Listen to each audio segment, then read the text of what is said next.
Chapter 17 China Who? Sister Makumbu gave Eunice, Hirohito, and me 2 empty milk cartons each to fill with water from the hallway fountain. Today our class was to take sponges that she and Sister Pat had cut up into different shapes and make printed designs on old t-shirts. We'd use red, black, and green paint, the same colors as the ink Cecile used for her poems and whatever flyers the Panthers asked her to print out. As Sister Makumbu readied the paints, I thought of all those colors, dripping and splattering on Vanetta's and Fern's clothes, and having to scrub them without a washboard. Don't start anything until I get back with the water, I told Fern. Fern seemed off in a world of her own.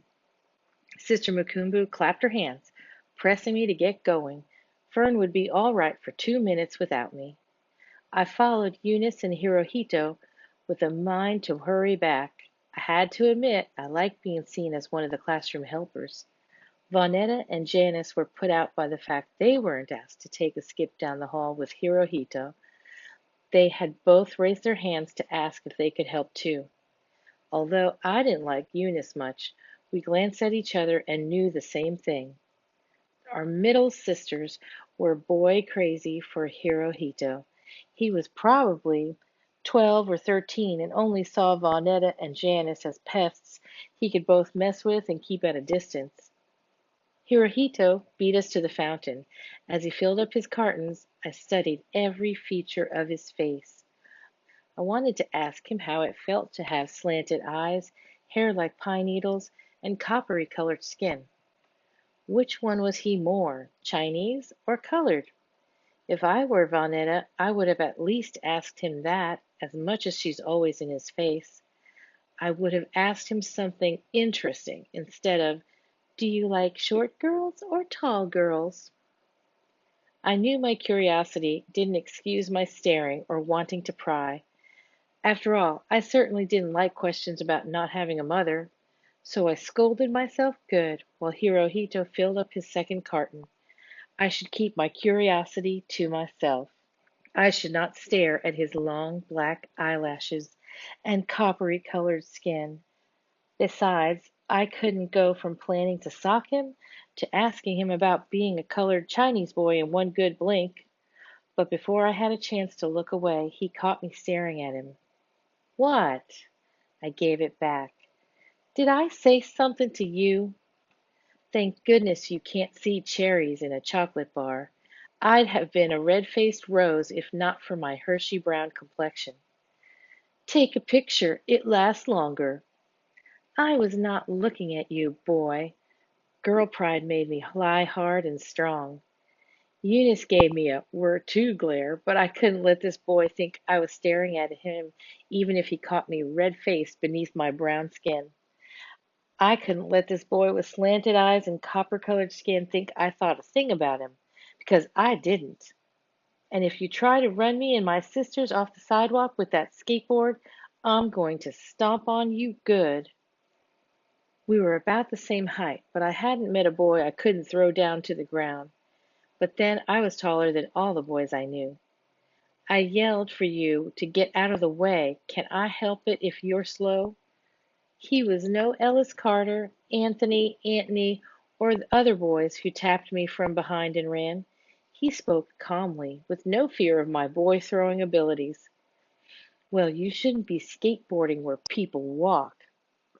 Girl, that's no skateboard, he said, full of what I guessed was boy pride. That's my go-kart. Who cares, China boy? He gave me a look like he was going to drop both cartons and put up his dukes. One eyebrow went up. China who? I was glad he said that because my China you shot out right on time.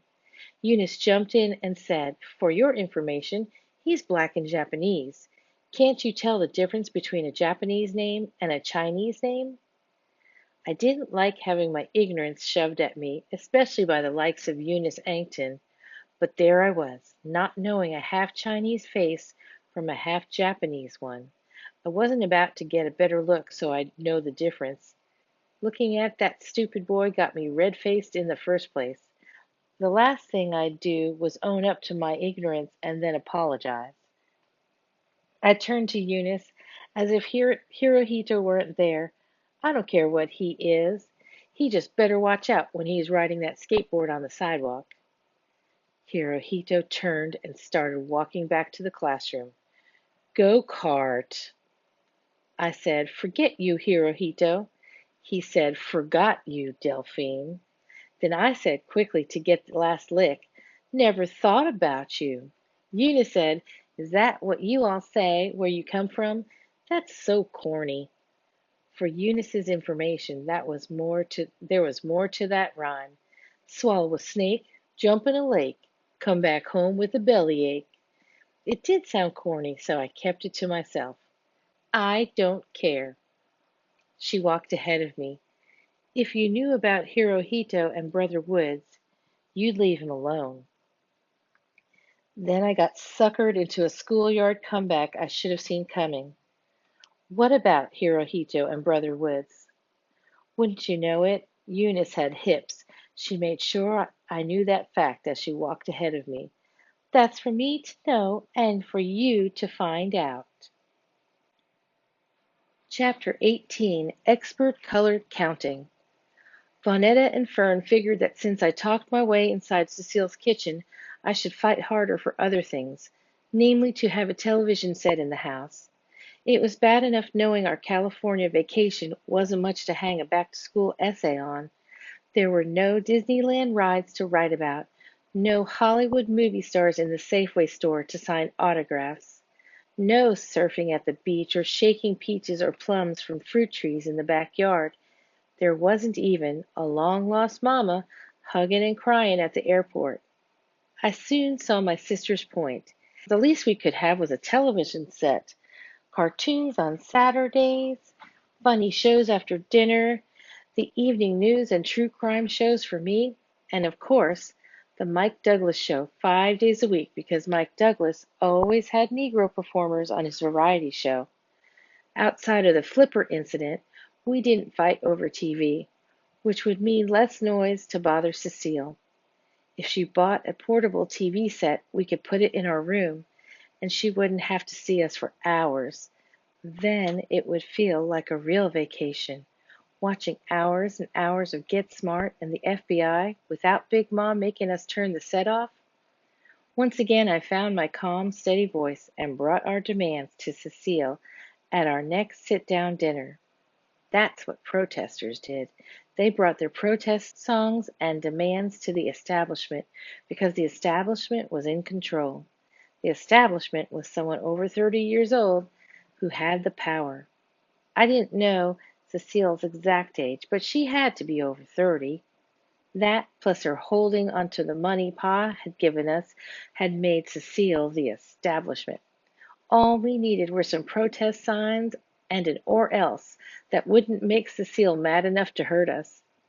Without an or else, protesters are just people with protest songs and demands who don't stand a chance of getting anything. The only thing Cecile seemed to care about were her poems and her peace and quiet. The only thing we seemed to care about was our television set. Armed with that, I brought up our sole demand and stood ready with our reasons, as if my Safeway S were pressed to my chest. She said, no one needs a television set. We do, I said. To catch our shows, Vonetta said. Yeah, Fern said, to catch our cartoons. And the evening news, I threw in. You could practically see the whole world on the evening news. And Mike Douglas. That's right, we want Mike Douglas. How else would we see Motown groups, James Brown or Aretha Franklin? The Mike Douglas Show wasn't the only place to find colored people on television. Each week, Jet Magazine pointed out all the shows with colored people. My sister and I became expert colored counters. We had it down to a science. Not only did we count how many colored people were on TV, we also counted the number of words the actors were given to say. For instance, it was easy to count the number of words the Negro engineer on Mission Impossible spoke, as well as the black POW on Hogan's Heroes. Sometimes the black POW didn't have any words to say. so we scored him a 1 for being there. We counted how many times Lieutenant Uhuru hailed the frequency on Star Trek. We'd even take turns being her, although Big Ma would have never let us wear a mini dress or space boots. But then there was I Spy. All three of us together couldn't count every word Bill Cosby said. And then there was a new show, Julia, coming in September, starring Diane Carroll. We agreed to shout out Black Infinity when Julia came on because each episode would be all about her character. We didn't just count the shows, we'd count the commercials as well. We'd run into the TV room in time to catch the commercials with colored people using deodorant, shaving cream, and wash powder. There was a little colored girl on our favorite commercial who looked just like Fern. In fact, I said that little girl could have been Fern, which made Vonetta jealous. In the commercial, the little girl took a bite of buttered bread and said, "Gee, Ma, this is the best butter I ever ate." Then we'd say it in the way she did, in her dead, expressionless voice, and we'd outdo ourselves trying to say it with the right amount of deadness. We figured that was how the commercial people told her to say it, not too colored. Then we'd get silly and say it every kind of colored way we knew how. We gave Cecile all of our reasons why she should have a television set in her green stucco house. We even showed her how it would give her peace of mind to do her work without us bothering her. To our reasons, the establishment said, television is a liar and a story, but we weren't ready to give up. The evening news comes on television, I said. That's all true because it's on the news, she grunted. And the weatherman gives the weather report. That's important. Another grunt. And the monkeys do the monkey. Then Fern swung her arms up and down and bopped her head like a go-go dancer. Cecile made a what expression? Flummoxed. Good old Fern. Fern had managed to completely flummox the establishment. And then we started singing our protest song, chewing away at her peace and quiet. Here we come, walking down the street, like Davy Jones, Mickey Dolenz, and the other singing monkeys.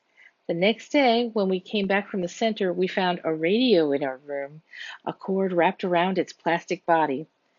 It was a show nuff left by the garbage dump second-hand radio.